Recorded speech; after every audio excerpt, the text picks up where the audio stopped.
অনেকেই আমরা ভুলভাবে অনুলোম বিলোম করি, ভুল পদ্ধতিতে ভুল আঙুল ভুল হাত ব্যবহার করে আমরা অনুলোম বিলোম করি, যার ফলে আমরা এই প্রাণায়াম থেকে সম্পূর্ণ বেনিফিট পাই না। আজ আমরা ডিসকাস করব কিভাবে আমরা এই প্রাণায়াম থেকে সঠিকভাবে প্রাণায়াম প্র্যাকটিস করে এখান থেকে আমরা বেনিফিট পেতে পারি। সাইন্টিফিকভাবে বিভিন্ন যোগ স্ক্রিপচার অনুযায়ী সঠিক পদ্ধতিতে কিভাবে এই প্রাণায়াম করব, আজ আমরা এই ভিডিওতে সেটাই জানবো। নমস্কার, আমি গোপাল রায়, সার্টিফাইড যোগা ইনস্ট্রাক্টর। অনেকে আমরা কনফিউজ থাকি যে আমরা যখন অনুলোম বিলোম করব তখন কি আমরা হাতটা নিচের দিকে রাখবো নাকি হাতটা এইভাবে উপরের দিকে উঠিয়ে দেব। কোনটা সঠিক? দুটোই সঠিক। কি হয় যে আমরা হাতটা নিচের দিকে রাখলে দেখবেন আমাদের যে ফুসফুস আছে সেখানে একটু প্রেশার থাকে, আবদ্ধ মনে হয়। কিন্তু যখনই আমরা হাতটা এইভাবে উঠিয়ে দিচ্ছি দেখবেন আপনি আরো ভালোভাবে ফ্রিভাবে আপনি সেই নিঃশ্বাস প্রশ্বাস নিতে পারছেন। আপনারা একটু ফ্রি ফিল হচ্ছে নিঃশ্বাস নিতে, নিঃশ্বাস ছাড়তে। তো এর মধ্যে আপনি যেটাই কমফোর্টেবল সেটাতেই অভ্যাস করবেন। অনেকে এইভাবে হাত উঁচু করে করলে হাতটা ব্যথা হয়ে যায়, এটা স্বাভাবিক, সবারই হয়। তো তারা এইভাবেও করতে পারেন, কিন্তু এইভাবে করে যদি আপনি অভ্যাস করেন তাহলে ধীরে ধীরে আপনার এটাই অভ্যাস হয়ে যাবে। অনুলোম বিলোম করার সময় আমরা আরেকটা ভুল যেটা করি সেটা হলো আমরা বাঁ হাত দিয়ে করা শুরু করি, বাঁ হাত দিয়ে প্র্যাকটিস করি। বাঁ হাত দিয়ে যখন আমরা এইভাবে প্র্যাকটিস করি তখন সেটা সম্পূর্ণ একটা ভুল পদ্ধতি হচ্ছে। এমন নয় যে বাঁ হাত দিয়ে করা সম্ভব নয়, বাঁ হাত দিয়ে করা সম্ভব, সেই পদ্ধতি আমি আপনাদের বলে দেব।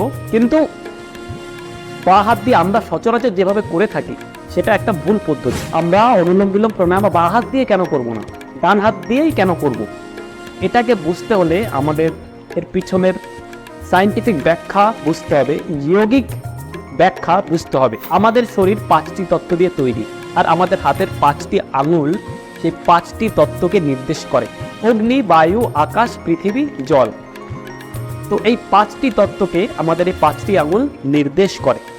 আমাদের বৃদ্ধাঙ্গুষ্ঠ যেটা সেটা হলো অগ্নি, অর্থাৎ সূর্য, অর্থাৎ হিট। এবার আসি নাস্যারন্ধ্রতে। আমাদের ডান দিকের নাস্যারন্ধ্রকে বলা হয় সূর্য নারী কিংবা পিংলা, আর আমাদের বাঁ দিকের নারীকে বলা হয় চন্দ্র নারী কিংবা ইরা। তাই এই ইরা, পিংলা, চন্দ্র নারী, সূর্য নারী, এই সূর্য নারীর সঙ্গে যখন আমরা এই সূর্য অর্থাৎ হিটকে অ্যাটাচ করব তখন সঠিকভাবে এটা চ্যানেলাইজ হবে। আর আমাদের অনামিকা নির্দেশ করে পৃথিবীকে অর্থাৎ মাটিকে। আর চাঁদ, চাঁদ সেই একই তত্ত্বের মধ্যেই পড়ে, মাটি। তাই যেহেতু পৃথিবী আর চাঁদ একই তত্ত্বের মধ্যে আসছে, তাই আমাদের চন্দ্র নারীকে পৃথিবী তত্ত্ব দিয়ে আমরা প্রেস করব এইভাবে। এবার বোঝার চেষ্টা করেন, ধরেন একটা বোর্ড আছে, সার্কিট, ইলেকট্রিক্যাল বোর্ড। সেই বোর্ডে যদি ওয়্যারিং যদি সঠিকভাবে না হয় তাহলে আপনি যেখানে কারেন্ট পৌঁছাতে চাইছেন সেখানে পৌঁছাবে না, সঠিকভাবে যদি চ্যানেলাইজ না হয়।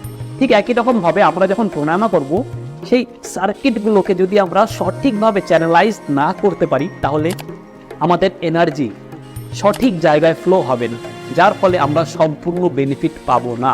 এই জন্য দেখেন যখন আমরা ডান হাত দিয়ে অনুলোম বিলোম করছি তখন আমাদের বৃদ্ধাঙ্গুষ্ঠ অর্থাৎ সূর্য তত্ত্ব আমাদের সূর্য নারীতে গিয়ে পড়ছে, আর আমাদের অনামিকা আমাদের চন্দ্র নারীকে স্পর্শ করছে।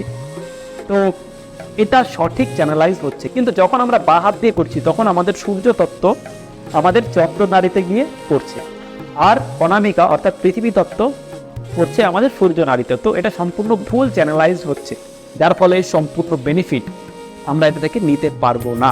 এই কারণেই আমরা ডান হাত দিয়েই অভ্যাস করব। এবার অনেকের হতে পারে যে ডান হাত দিয়ে সে করতে পারছে না, কিছু রেস্ট্রিকশনস আছে, তখন সে কিভাবে করবে? তখন সে বাঁ হাত দিয়েই করবে, কিন্তু পদ্ধতি কি হবে?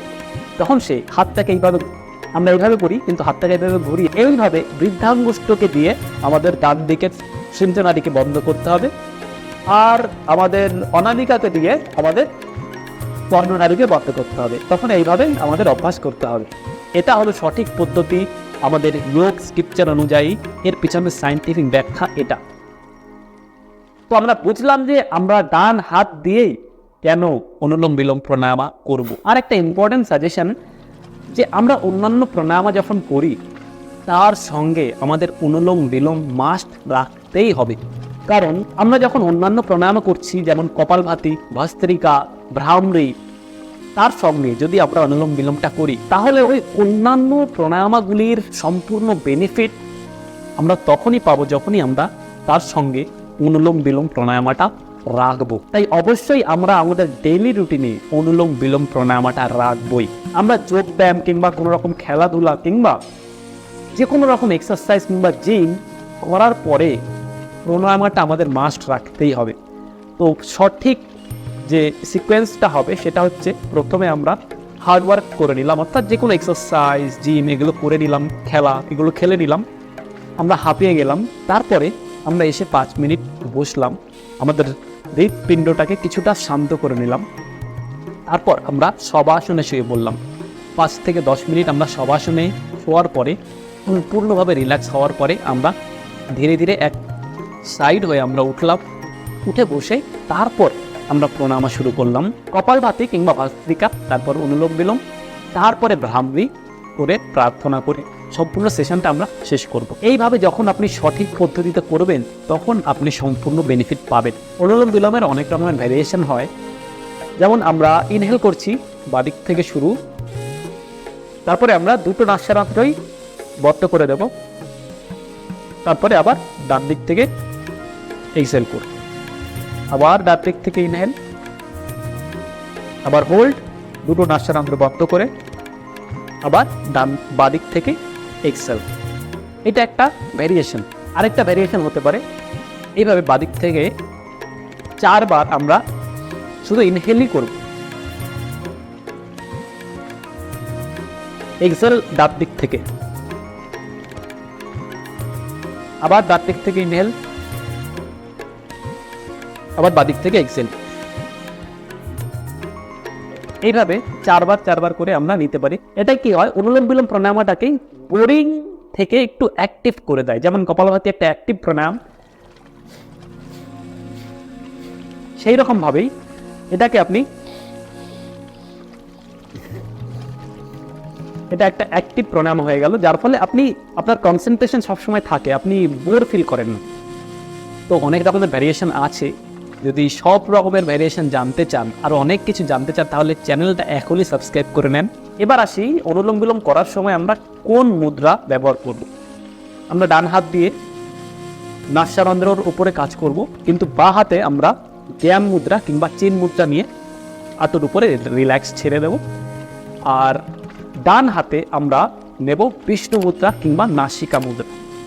যদি আপনি কোনো রকম কোনো মুদ্রা না নিতে পারেন, কোনো ব্যাপার না, আপনি এইরকমভাবে নর্মাল হাত রাখবেন, শুধু আঙুল ব্যবহার করবেন বৃত্তাঙ্গুষ্ঠ দিয়ে ডান নাস্যারন্ধ্র আর অনামিকা দিয়ে বা নাস্যারন্ধ্র কিংবা চন্দ্রনারী, এটা মনে রাখবেন, তাহলেই হবে। এবার আমরা বিষ্ণু মুদ্রা কিভাবে করব, বৃত্তাঙ্গুলের পাশের তর্জনী আর মধ্যমাকে এইভাবে ভাঁজ করে দেব নিচের দিকে, আর এই দুটো দেখবেন একটু ফাঁকা হয়ে যাচ্ছে, কিন্তু চেষ্টা করবেন এইভাবে একটু প্রেস করে দুটোকে এক জায়গায় নিয়ে আসার, ধীরে ধীরে আপনার হয়ে যাবে। তারপর আমরা অনুলোম বিলোম শুরু করব। শুরু করার সময় আমরা বাদিক থেকে সব সময় শুরু করব, এটা আমাদের মনে রাখতে হবে। আর শেষ যখন করব তখন বাদিক থেকেই শেষ করব। এবার বাদিক থেকেই আমরা কেন শুরু করব এটা আমাদের জানতে হবে। বাদিকে আমাদের চন্দ্রনারী কিংবা ইরানারী, আর ডান দিকে পিংলা কিংবা সূর্যনারী। সূর্য অর্থাৎ তার নিজস্ব হিট আছে, তাপ আছে, তাই সেটা গরম প্রকৃতি। আর চাঁদ, যার নিজস্ব কোনো আলো নেই অর্থাৎ হিট নেই, এটা হচ্ছে ঠান্ডা প্রকৃতির চাঁদ। তাই মন আর শরীরকে শীতল রাখার জন্য আমরা সবসময় বাদিক থেকেই শুরু করব। যখন আমরা অনুলোম বিলোম করব, তখন আমরা যখন ইনহেল করব তখন 1 2 3 4 5 6, এক্সেলের সময় 1 2 3 4 5 6, আবার ইনহেলের সময় 1 2 3 4 5 6, এক্সেলের সময় 1 2 3 4 5 6। এইভাবে মনে মনে কাউন্ট করব, মুখে নয়। এইভাবে কাউন্ট করে আমরা অভ্যাস করব, তাহলে আমাদের ইনহেল আর এক্সেলের সময় একই থাকবে। অর্থাৎ এখানে ধরুন 6 সেকেন্ড ধরে নিচ্ছি, এক্সেলও 6 সেকেন্ড ধরেই করবি, দুটোকে সমান রাখতে হবে। সেই জন্য আমরা মনে মনে কাউন্ট করব। এবার আমরা প্র্যাকটিক্যালি অনুলোম বিলোম প্রাণায়াম করব। করার জন্য প্রথমে আমাদের ধ্যান দিতে হবে কিভাবে আমরা বসবো।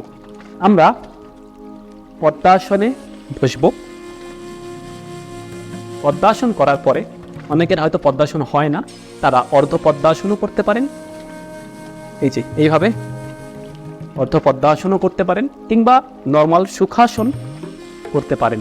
সুখাসনে কি আপনার দুটো পা দুটো থাইয়ের নিচে থাকবে। অর্ধ পদ্মাসনে একটা পা আপনার একটা থাইয়ের উপরে চলে আসবে, আরেকটা পা একটা থাইয়ের নিচে থাকবে। এটা হচ্ছে অর্ধ পদ্মাসন।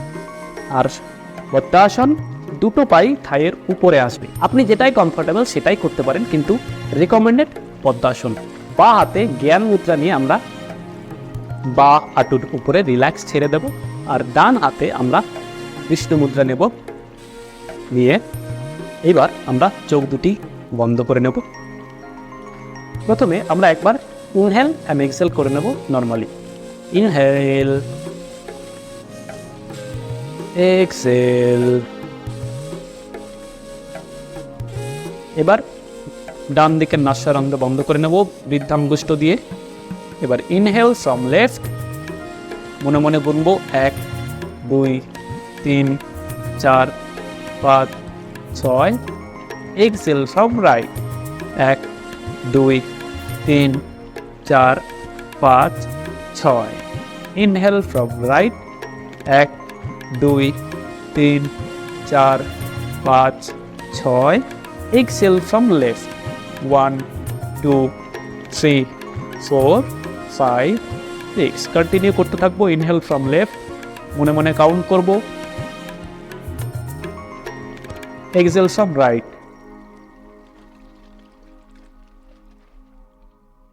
inhale from right,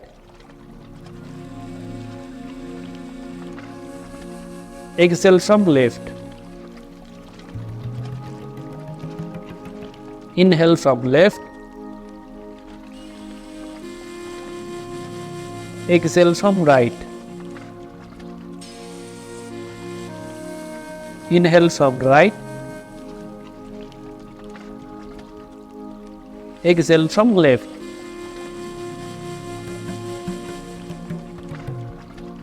Relax.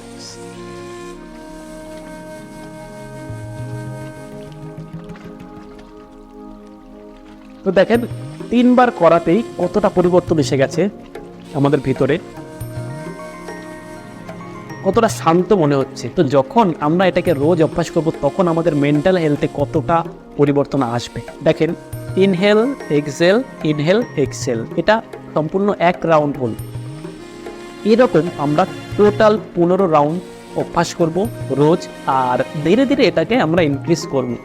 আর আমরা ইনহেল করার সময় যে 6 কাউন্ট করছি, এক্সহেলের সময় যে 6 কাউন্ট করছি, এইটা আপনি দেখবেন কয়েক সপ্তাহ করার পরে আপনার মনে হচ্ছে যে আমি আর 1 কাউন্ট বাড়াতে পারছি। তখন আপনি 7 কাউন্ট করে করে করবেন। এভাবে ধীরে ধীরে আপনি ওই কাউন্টগুলোও বাড়াবেন, প্লাস 15 রাউন্ড এটাকেও ধীরে ধীরে বাড়াতে থাকবেন। তো আই হোপ সম্পূর্ণ ভিডিওটা আপনি বুঝতে পেরেছেন। আর যদি বুঝতে পারেন অবশ্যই আপনার রেগুলার লাইফে এটাকে অ্যাপ্লাই করবেন, আর এর থেকে সম্পূর্ণ বেনিফিট আপনি নেবেন। যদি ভিডিওটা ভালো লাগে তাহলে অবশ্যই ভিডিওটাকে একটা লাইক করবেন। আর যদি মনে হয় যে ভিডিওটা সত্যি হেল্পফুল, তাহলে অন্যকেও সাহায্য করার জন্য এই ভিডিওটাকে তাদের সঙ্গে শেয়ার করে দেবেন। আপনার বন্ধু, আপনার ফ্যামিলি, তাদের সঙ্গে এই ভিডিওটাকে শেয়ার করবেন, তাদেরও উপকার করবেন। Thank you so much for watching. আমি Gopal Roy, a certified yoga instructor. আপনি যদি কোনো কিছুই না করতে পারেন, রোজ 30 মিনিট হাঁটবেন, 15 মিনিট প্রাণায়াম করবেন, সুস্থ থাকবেন। আবার দেখা হবে নেক্সট ভিডিওতে। Thank you so much.